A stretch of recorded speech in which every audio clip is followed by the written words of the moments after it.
Hello and welcome, everyone. You are watching the Backwards K Baseball Podcast. I'm your host, Chris Asbrock. What?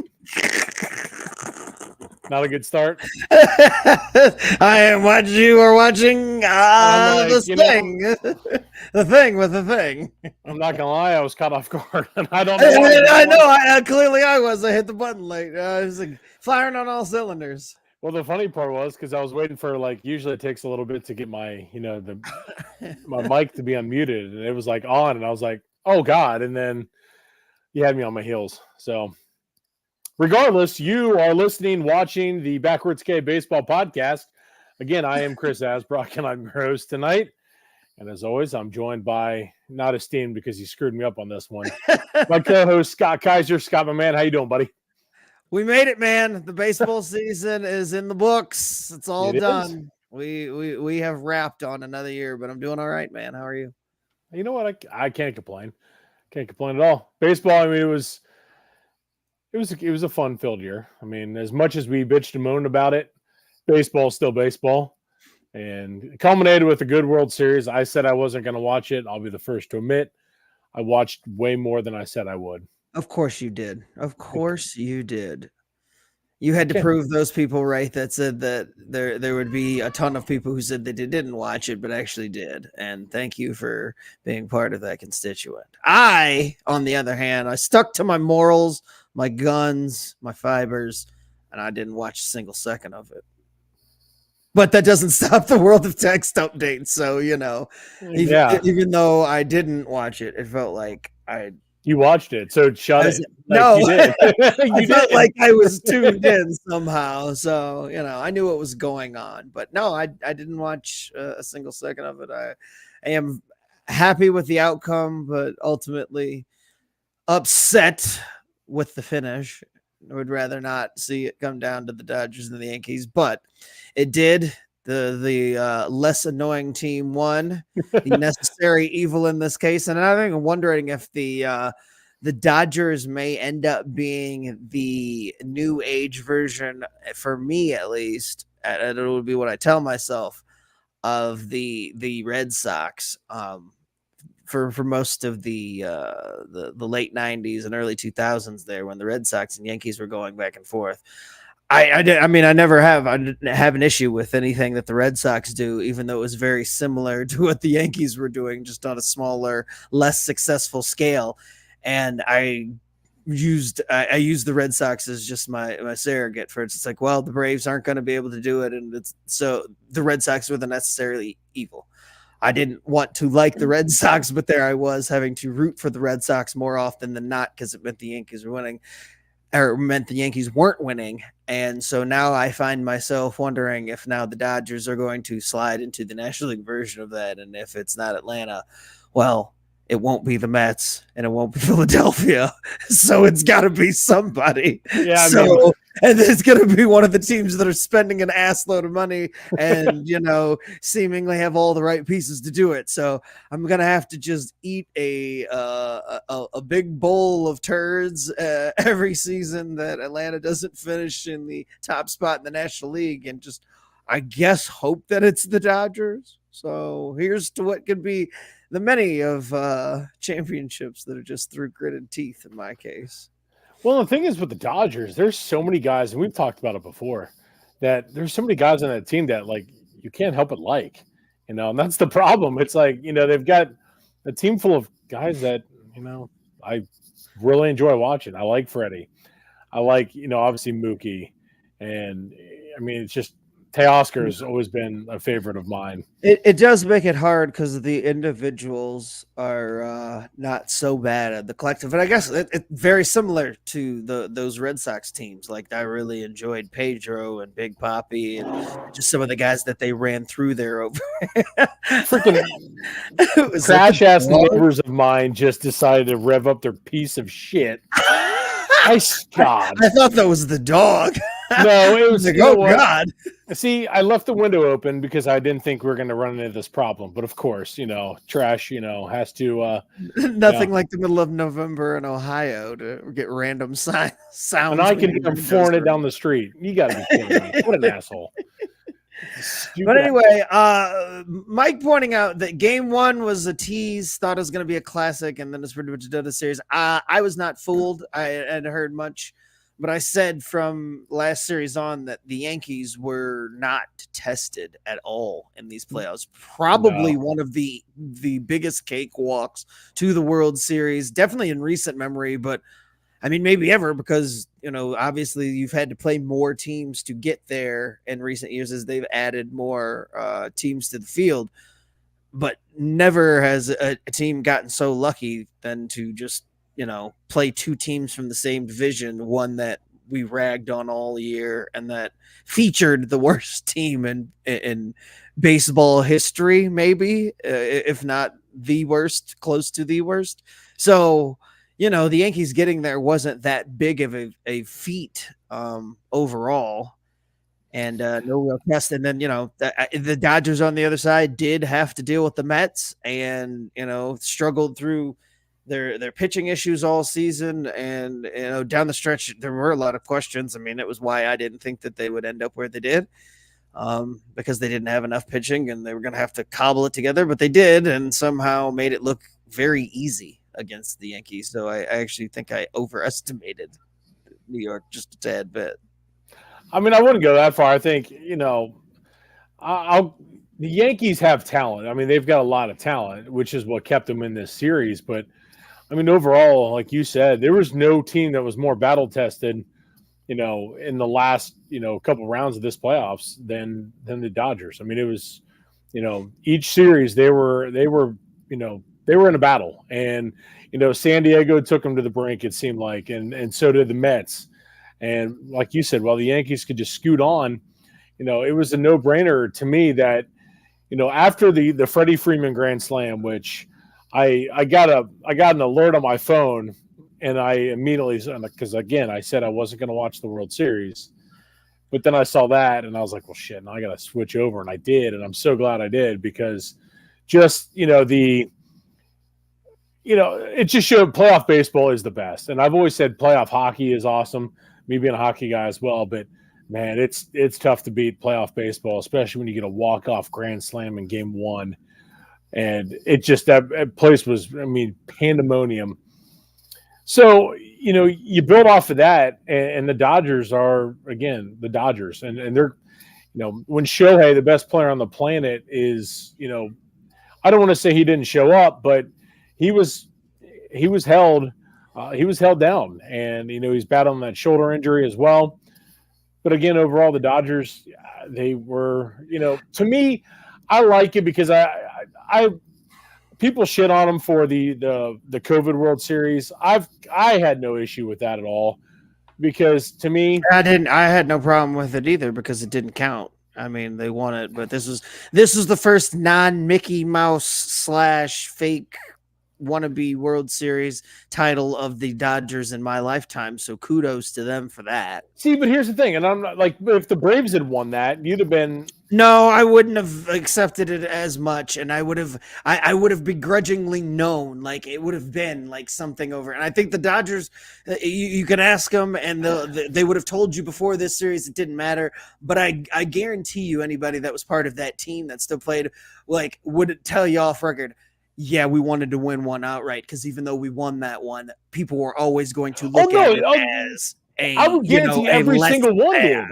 Yeah. No, they did. Every single one of them did, because of that. They wanted to shove it to everyone that kept saying that. And to me, I don't discard that World Series at all. I mean, to me, I mean, it had to be. It was played, and it was, you know, they got it done, and that's where I'm. I mean, it's just one of those things that you just mentioned. It goes on the ledger with it. Like, yeah, they won the World Series that year, but also it was a COVID year, and they only played X amount of games. Like, I'm not saying that you just count it as they won the title that year. You just discount it as a similar title to any of the ones that had like a full season played behind it. Like, you know. I mean, because technically the Braves won the World Series in '95 in a shortened season because of the strike still affecting it in those first, you know, handful of games that got canceled before they resolved that.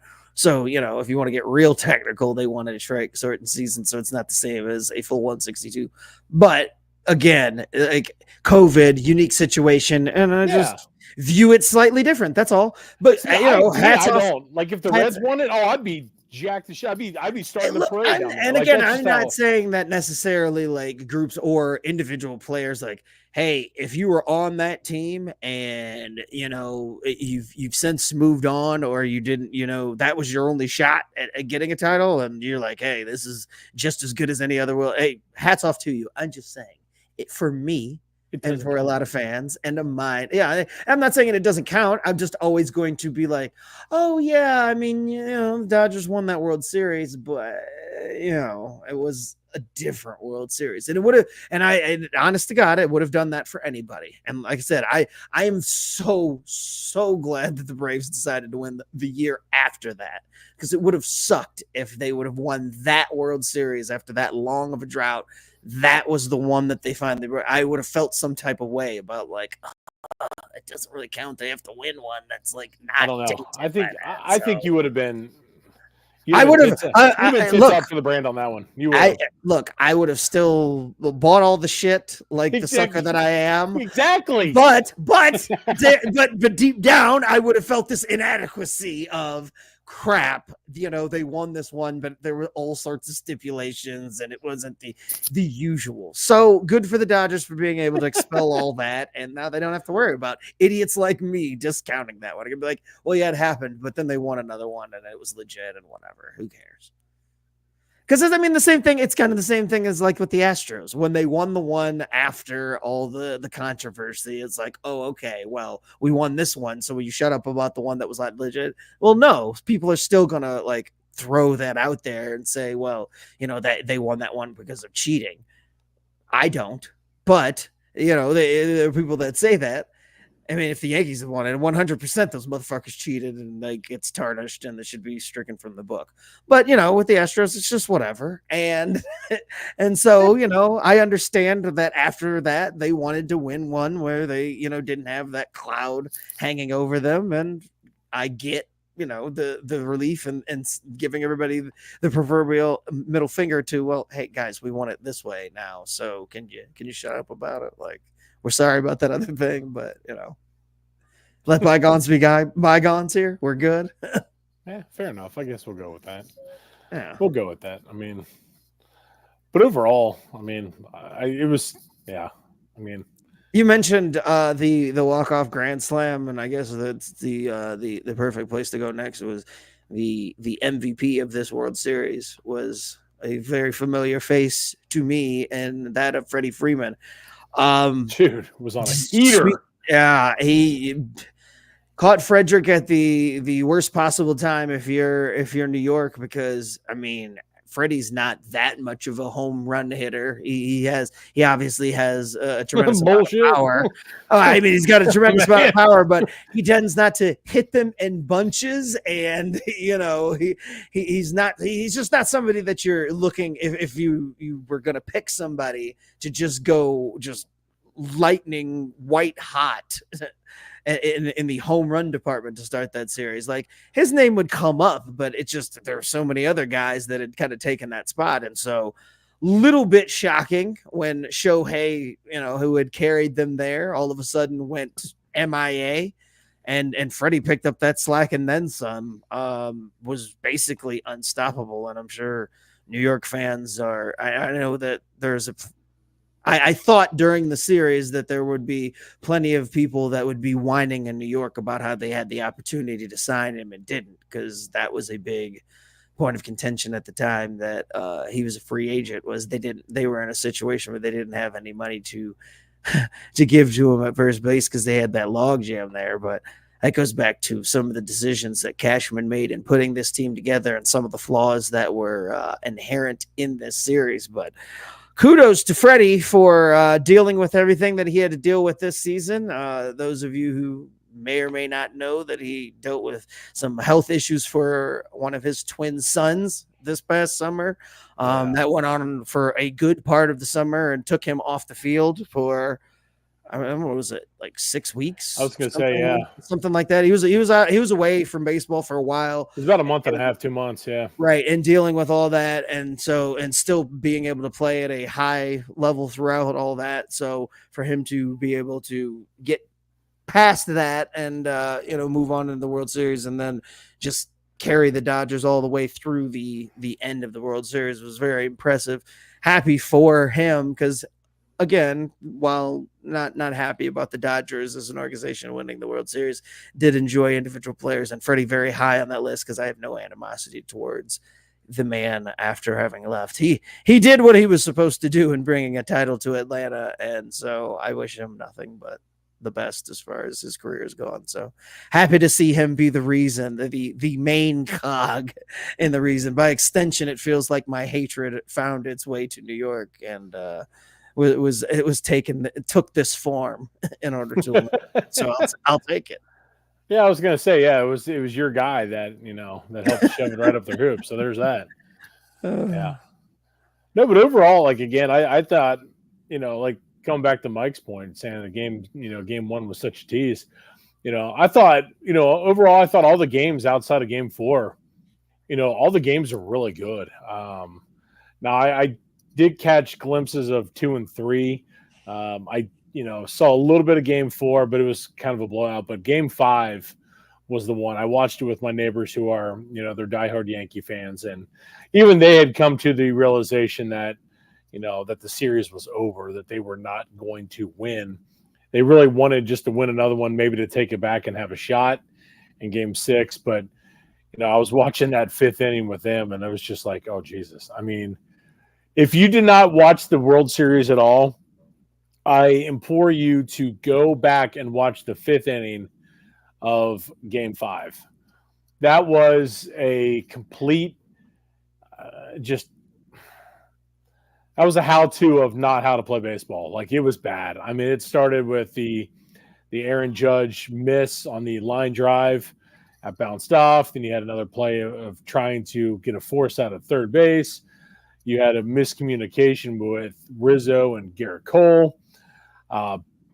Pitcher, the pitching coach or Aaron Boone not going out to calm down Garrett Cole after he had thrown 30-plus pitches at that point. It was just, I mean, again, it was a how-to of not playing baseball. It was bad. But it was incredible, though, because, again, anytime, and Scott, as we're coaches, we tell the kids, you can't give teams extra outs. And especially in a World Series, you simply cannot give a team like the Los Angeles Dodgers, who are loaded with talent, you can't give them extra outs. And that's what New York did. And it ultimately came back and bit them in the ass.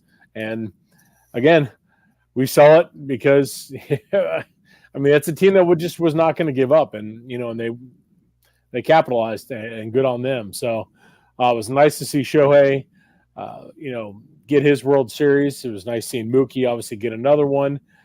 Freddie obviously getting another one as well. My boy Teoscar getting one finally. Again, it was just, it was a good World Series. I thought, the games were, they were intriguing. But yeah, it was nice to see the Yankees suffer defeat once again.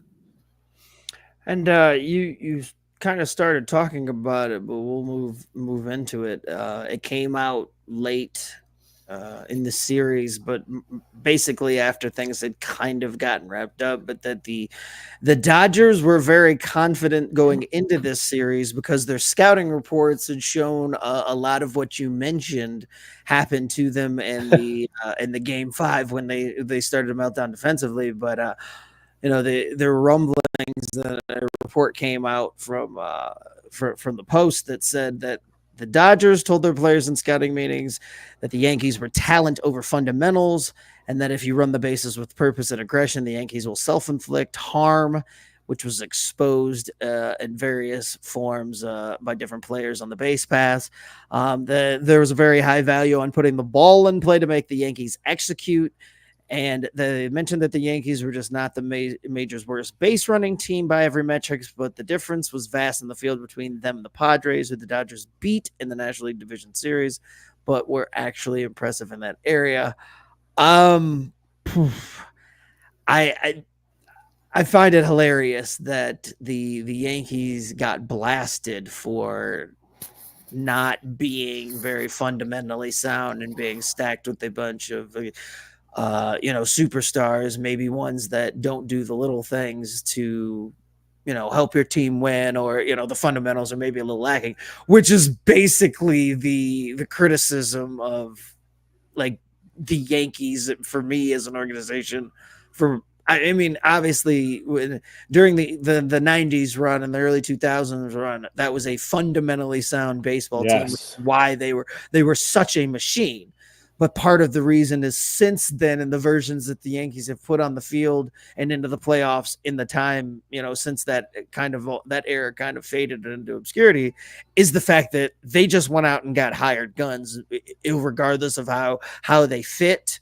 Irregardless of the guys that they already had on the team, it was just about getting the guys that had the highest profile name or could hit the most home runs or, nab the most strikeouts. And there wasn't any real thought or detail put into actually putting the team together. And this was kind of the result, a sloppier team that, while it may have made the World Series because of the talent they had, they ultimately couldn't finish it because they couldn't do the little things to, carry them over the finish line. And well, they didn't build a baseball team.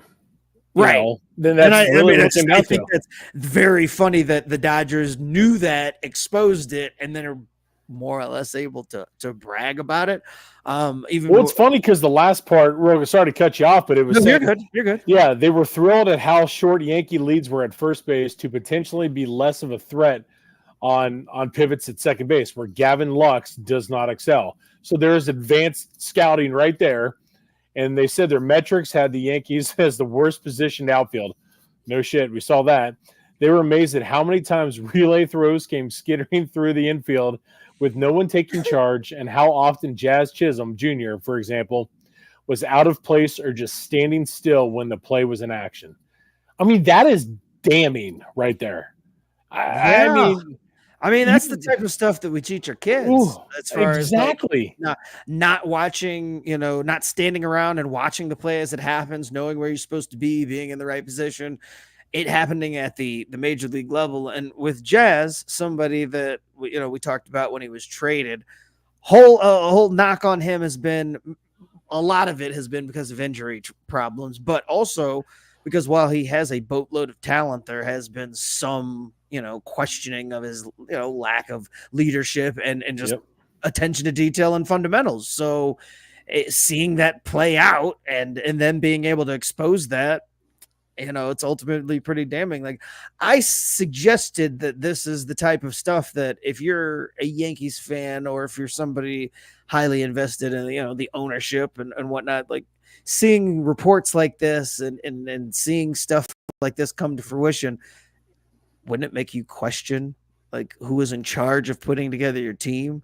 And obviously Cashman was the architect of all those World Series titles back when, but what has he done in the time since other than, put together these teams that have basically embarrassed the Yankees in a lot of ways because they failed to make the playoffs when, a ton of money was spent on them they were expected to.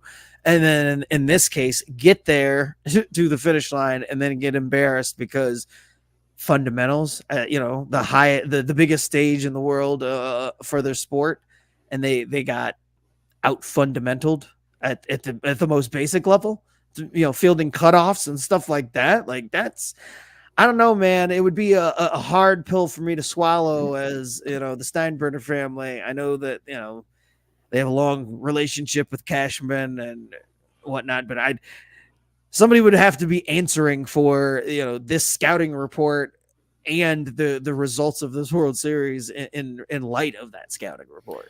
Yeah, I don't know really how you move on from that. You know what I'm saying? Like that was, and like I said, this basically was, what was written in this, in the Post, the New York Post by Joel Sherman. Go back again and watch that fifth inning. That right there completely encompasses what that fifth inning was all about. The first batter, like I said, hits a line drive, and Aaron Judge comes in, and as soon as he's going to field it, he takes his eyes and looks away. And as soon as he looked away, ball hit his glove and rolls off. Now, or no, it wasn't the first batter, just kidding, because I want to say it might have been Kike. I can't remember who it was, but I think Kike might have been on, and he beat it out at second base because Judge threw it to second to try and get him out at second base, in the force, but he didn't. And it was like the next batter hits a ground ball to Volpe, who was going to his right towards third base. He goes to field it and throw over to Jazz at third base for a force out. Didn't have a play, and it was a bad throw because it was just an odd play, bases loaded. And then again, and that's one thing that, if I'm Garrett Cole, he should have been out of the inning anyway. And like him or not, Garrett Cole is one of the premier pitchers in baseball. Again, like him or not, it is what it is. Like him, the team he's on, again, is what it is. And I will give him credit because my biggest thing, and like I said, I was watching it with my neighbors who were Yankees fans. And as that was going on, I immediately looked to my neighbor and I was like, hey, if they're smart, they need to go out there and they need to calm Garrett Cole down.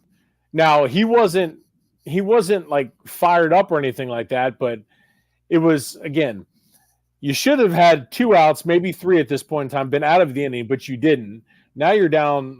He ended up coming back with 2 huge strikeouts, and I would say one was Ohtani. So that at this point, there was bases loaded, 2 outs, and you're putting extra pressure on the pitcher, and you're lowering that tank more and more with high pressure situations like that, and that's where I felt Aaron Boone did a disservice to Garrett Cole by not going out there and calming him down, just saying, hey, take a deep breath. And, like I said, then he goes out there and strikes out the next 2 batters, but then a ground ball by Mookie Betts to first base, and Mookie's hauling ass down first base. Garrett Cole doesn't even remotely go to cover first base. So Rizzo, thinking that Garrett Cole's going to be there, he fields it and realizes there's nobody. It's just Mookie, bases loaded, another run scores, and then it just continued to snowball. Exactly what the fundamentals of, from the Yankees just were not there. Again, Brian Cashman did not build a baseball team.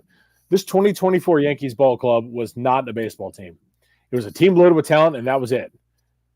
But when it came to playing a game of baseball, like you said, Scott, you said it perfect. They got out fundamentaled, and it cost them a World Series. And it's cost them many chances previously because they don't play the game of baseball. And, when you've got an advanced scouting report like what the Dodgers had, again, like I said, that is very damning to the Yankees organization for what the Dodgers said. And I think it's hilarious because, they literally called it all out. And again, if you're not taking big leads, knowing that Gavin Lux struggles at the pivot at second base on that, challenge that. Make him do it. And they didn't do any of that. And again, it bit him in the ass, and it's hilarious because, Yankees fans just have this, they carry themselves very just, uppity and everything like that, like they're the greatest. But again, they haven't proven it lately. Like you said, Scott, those early, like the 90s Yankees teams were machines because they were damn good baseball players who were fundamental as hell. And that's what got them that far. Again, if you're going to be a baseball team that doesn't have the fundamentals, you're not going to win championships. It's not going to happen because there's going to be teams that are going to be fundamentally more sound and they're going to beat you 99% of the time. And that's exactly what happened here, especially when the Dodgers have that talent on top of it as well. Yeah, and Joe Kelly, the Dodgers. The Dodgers. Did you see this? He's such an ass, but I love him. He has a podcast called Baseball Isn't Boring, and he went even further, saying that if there was a re-ranking of the playoff teams, that the Yankees might have been 8th or the 9th team that they faced, best team that they faced. He said, you're putting the Padres ahead of them, you're putting the Phillies ahead of them, the Mets, the Braves, even if they got unlucky having to play the doubleheader. The Guardians played like crap, but the Guardians played better defense and better baseball all around. He also went on to say that, they basically, he didn't name any names, but he said that they're lazy, that they, as an organization, the Dodgers don't have lazy superstars. He says, we go through numerous scouting reports, pay attention to every single detail. We have a lot of big superstars in our clubhouse, but our superstars also care and aren't lazy and play hard. So that's the difference and the biggest separator. A lot of people, I didn't see it, so I don't have a real clear point of reference, I've seen the shots and the still images of Judge misplaying the ball and hearing you describe it and whatnot. And so I got to believe that, I don't think that he's necessarily taking direct shot at Judge per se. And there's plenty of optional, there's plenty of people in that clubhouse that you could point to, and Chisholm being one that, we already mentioned, has that lazy or that tag on him, whether it's right or wrong, that he's less fundamentally sound than a lot of guys. So that's hilarious to me, is all I'll say, is that, again, a contemporary, a peer in the sport is sitting there and saying, like, it's rare that you get teams admitting that they're just like, oh yeah, we went in this series and we're supremely confident just because we looked at the scouting report, looked at the video, and saw that, like, these guys, don't do what they're supposed to do. And I guess it's kind of damning on the rest of the American League too, or at least those teams that they played, because if those teams couldn't exploit it to eliminate the Yankees, that means that they had just enough talent, but those other teams must not have had nearly enough talent to overcome the fact that the Yankees didn't need to play fundamentally sound baseball to get to the World Series. So, like I said, it's a lot damning on the road that the Yankees had to take to get there. Yeah. And I'd say one thing, you're talking about Jazz. As this series went on, I think Jazz Chisholm is an absolute tool bag. I liked him, at least I thought I did. Man, I'm like, this dude is an absolute douche. I can't. So to me, I was like, I was glad he lost, that they lost because of him too, because I couldn't stomach him. And then I'm like, then you get all that, coming out again in that report, the scouting report, and that cracks me up, because I'm like, dude, for as great as you think you are, you're not that great, because again, the Dodgers, they straight called you out, and, they exploited it. It cracked me up. But again, I think, in looking back on it, I think the Padres could have won this series. I think the Mets could have, the Phillies. There's a lot of teams in the National League that I think would have come out on top, in a series against the Yankees. Based off of what I saw, I'd have to think that other teams would have exploited the same things that the Dodgers did. I'd have to think they would have. But I could be wrong in that. But still, like I said, when it comes down to it, there's at least three other ones that would have. I think you're onto something. I definitely think that the Phillies had that, they made it there. And the Mets, the way that they were playing at the end, I don't necessarily think they're all that much more talented or whatever, but just the way they were playing there at the end.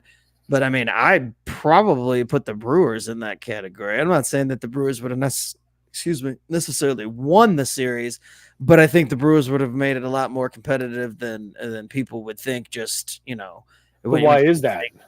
Because the Brewers are very fundamentally sound. I guarantee you they would have pushed that to 6 or 7 games. Every bit, yes. If they weren't able to finish it off, would have given the Yankees everything that they can handle. Bingo. But, it is what it is, as far as, the ultimate verdict, the final saying on who the Yankees are and what their team ended up being, because they're the ones who have to go back to the drawing board and kind of fix it. We're not going to get too deep into the weeds on this episode about the offseason goings on, but Juan Soto, a big part of them getting to the World Series and having the run that they did have. We talked briefly about his status as now a free agent, going into the early part of the offseason. Did get slapped with the qualifying offer. But the Yankees are going to need him and quite a bit more, obviously, to finish the job. Seeing as how Aaron Judge was MIA through the entire month of October. I don't think that anybody should question Aaron Judge's ability to play baseball at the highest level, and he is the reason that the Yankees were there. But when you don't show up as one of the biggest superstars in the game in October, it doesn't go unnoticed. So he will have to try to fix that the next appearance that he has in the playoffs. Because if I'm not mistaken, this is a theme with him now in the playoffs where he hasn't exactly succeeded.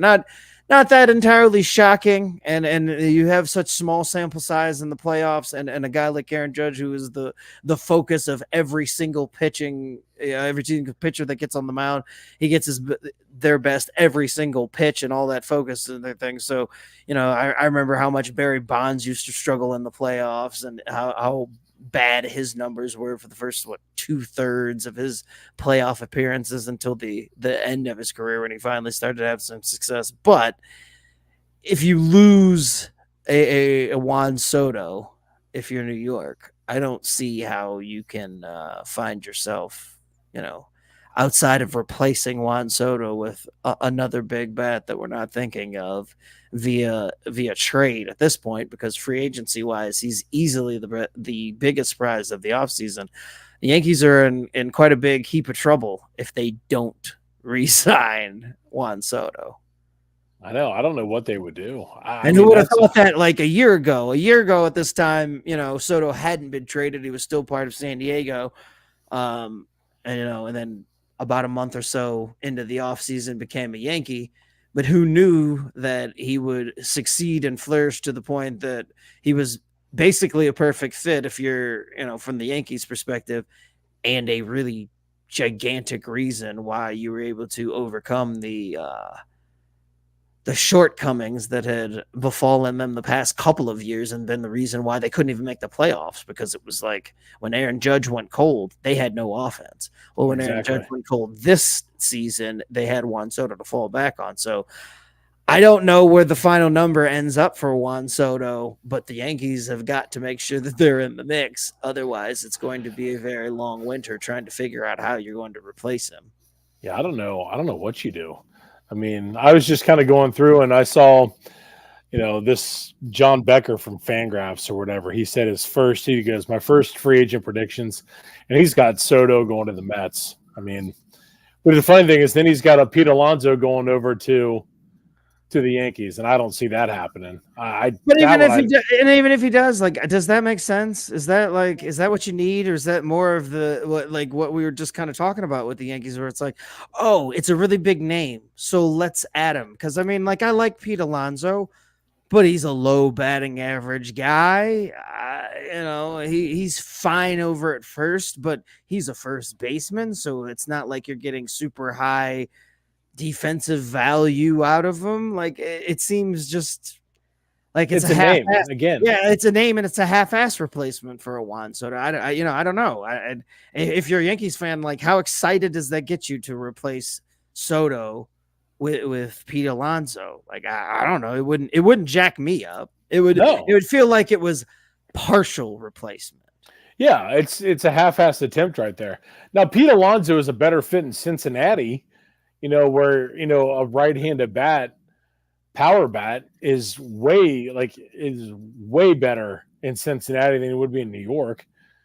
For what they need again, the fundamental part. And Pete Alonso, again, is, he'll provide a little more than what Rizzo did, but I mean, I just don't get it. I really don't. Again, they've got to build this team up with, you've got guys like, Verdugo. What's going to happen with Verdugo? Is he going to be gone? Is he going to come back? You've got Jason Dominguez, literally, who seemingly been their top prospect for the last 60 years, is literally, sitting there waiting to, be a part of this team. You throw him in the outfield, and there you go. And, that's, to me, a suitable replacement for Verdugo.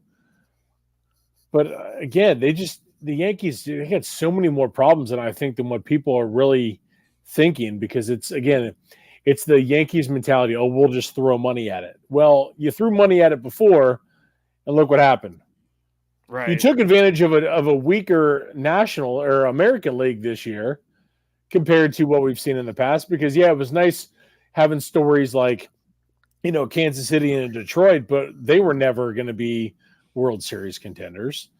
Well, and honestly, the Orioles things they ran out of gas at the wrong time. And Yeah. same thing with Houston made they came all the way back to finish the season strong and everything, but they kind of ran out of gas at the end. And so the Yankees just had a very easy pathway to the World Series because the other teams that may have given them issue or have given them issue in the past got eliminated. And so the Yankees just never had to see him. Yeah, that's true. And that's another thing too is, with Baltimore, I heard this on the radio today, but this is the first offseason with the new ownership group. The new owner from Baltimore. Are they going to spend, they're going to spend the money?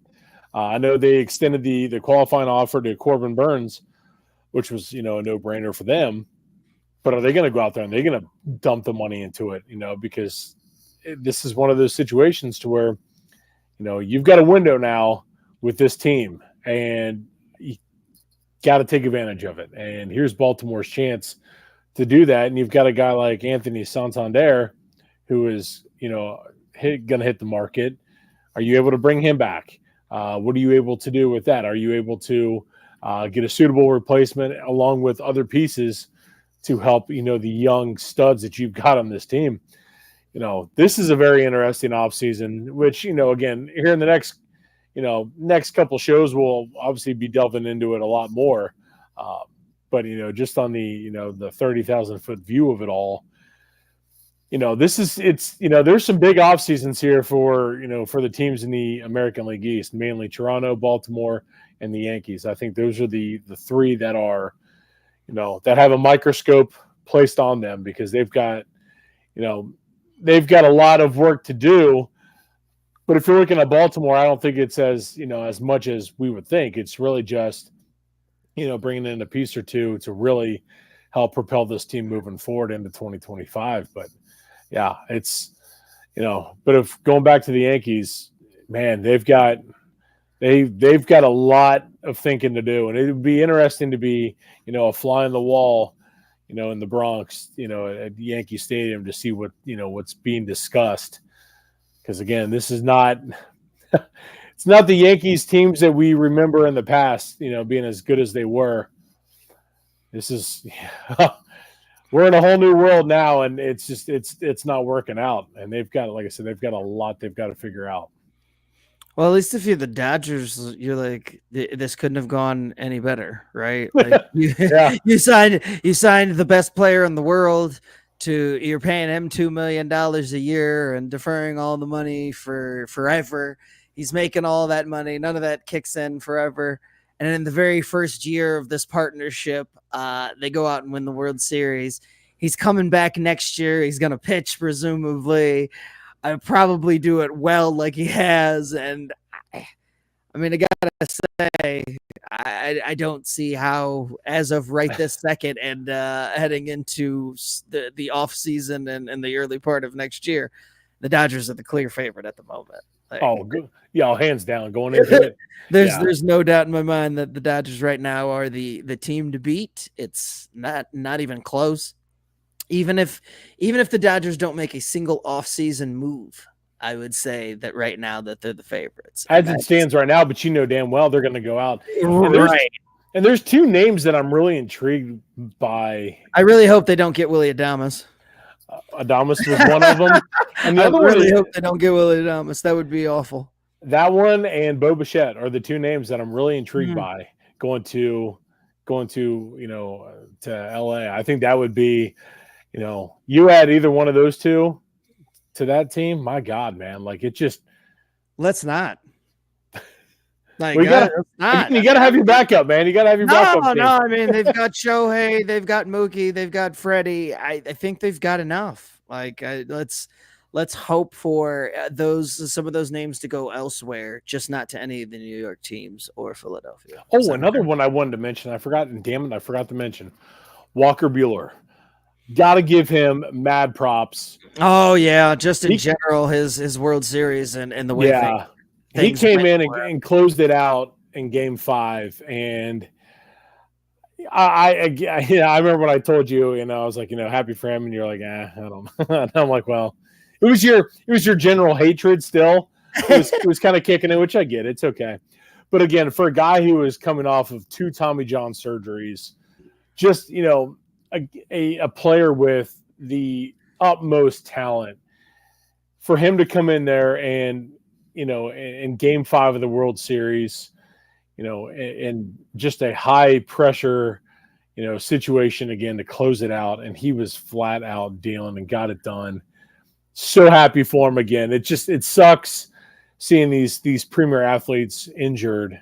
And, when we saw, for example, like the Bengals, like yesterday, Eric All suffering his second torn ACL. Like, you hate seeing that as a massive injury like that to happen again to an elite player. And like I said, for Walker Buehler coming off of 2 Tommy Johns, man, I felt for him, but it was so great seeing him, come away with, with the save in the World Series. Just awesome. Just so happy for him. It was great to see. He was, like I said, he was dealing, that adrenaline had kicked in, and he was throwing in 180 miles an hour. Very little control to start off, which obviously is to be expected when you've got that adrenaline dump like that. But man, it was great to see. I'm happy for him. It's going to be interesting to see what his future holds now. Does he sign a 1-year prove-it deal with the Dodgers, to come back again and see if he's able to, to come back and prove himself healthy and roll on from there, and then go get that, that contract in 2026. But again, just happy for him. I did want to give him that shout out because I forgot to mention it earlier. But yeah, Walker Buehler, super happy for you. It was great to see, and much deserved. And yeah, keep fighting, man. It was awesome. I got nothing against Walker Buehler. I was happy for him based on what you said. I know he's struggled to come back, and 2 Tommy John surgeries. I'm always going to root for a guy doing that, trying to continue your career, especially for somebody like him who was, at the highest level at one point, winning the Cy Young and just dominating in the early part of his career. I know that the year that the Braves won the World Series was the end of kind of that little bit of a run that he had where he was just completely dominating. And it was a big deal to score runs off of him in the deciding game of the series with the Dodgers on the way to that World Series victory. So I know how good Walker Buehler can be and had been. So it was nice to see him kind of finally find a little bit of who he was at the very end there in the World Series.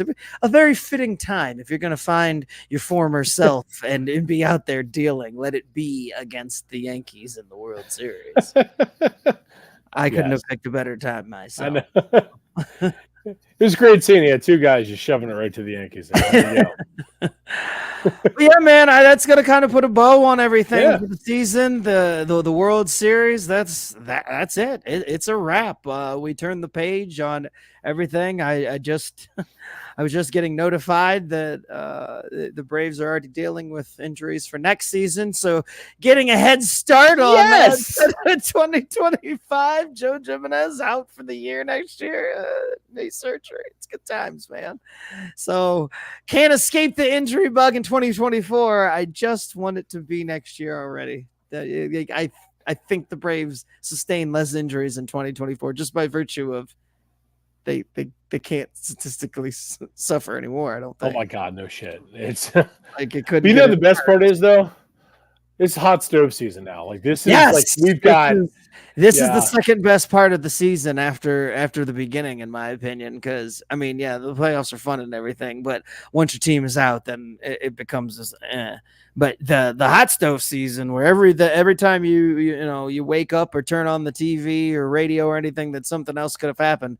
I love it, man. I love watching all the movement, and again, I hope that it's more exciting than the last couple have been, just from a standpoint of some names moving around a little bit faster. It's been slow to get going the last few years, so I hope that we're not tracking a plane from Shohei come the end of December, and then things can get moving just a little bit quicker. Yeah. Oh my God. Yeah. But the good thing is leading up to the, the winter meetings, here in 4, 5, 6 weeks, probably. It's the first or second week of December, I think is exactly how it's going to play out. So maybe we could try and get John Maurer on, or see if we can get him back on the old show. Jonathan Maurer, Let's good old do agent, it, headed into before he heads to the winter meetings. If he goes, like I think he's going this year.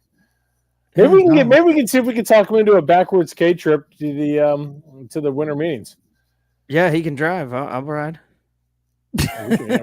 I'll fly. We can fly. I don't give a shit. We'll do it. We can hitchhike. I don't care. I don't even know, where are the winter meetings. Are they in Nashville again this year? I don't even know. I think they are, but I could be wrong about that. I think that they kept them in Nashville. I know the internet. It's that crazy thing that we have that can find information out like that in just a matter of seconds. Yeah, well, that's exactly what we're going to do here, because we're going to find this out, because I'm not going to end this show without knowing. Let's see. Baseball winter meetings. Here we go. Oh, shit. They're in Dallas. Okay. So no road trip. That ends that. No, we can make a road trip. It's just going to be a long-ass road trip. Wow. Yes. December 8th through the 12th in Dallas, which, if that's anything, I know they've got a really good area on that, in that whole Dallas metropolitan area. So, we'll see if we can get some guests on for the show to see if we can get rolling with that. That'd be fun.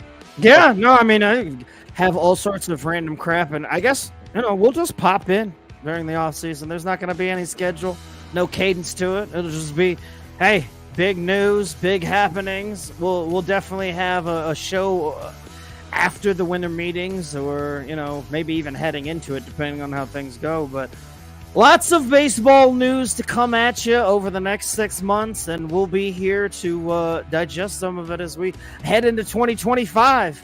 Get ready to start a new season where hopefully it's not the Dodgers and the Yankees. Could we maybe just, that's my one wish. Like, I'm not greedy. It doesn't have to be the Braves, but just don't be the Dodgers. Don't be the Yankees. Don't be the Mets.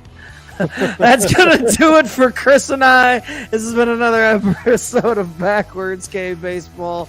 You guys can find us everywhere you find your fine podcasts. We're on Facebook, Twitter, the Impact Sports Cincinnati Network, and right here on the Craft Brewed Sports Podcasting Network.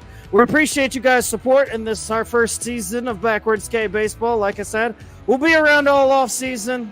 Make sure to check us out when we go live. We'll send out notifications to let you know when we're doing those shows. We appreciate you guys being with us. Cheers, everyone. It's been fun. Love baseball.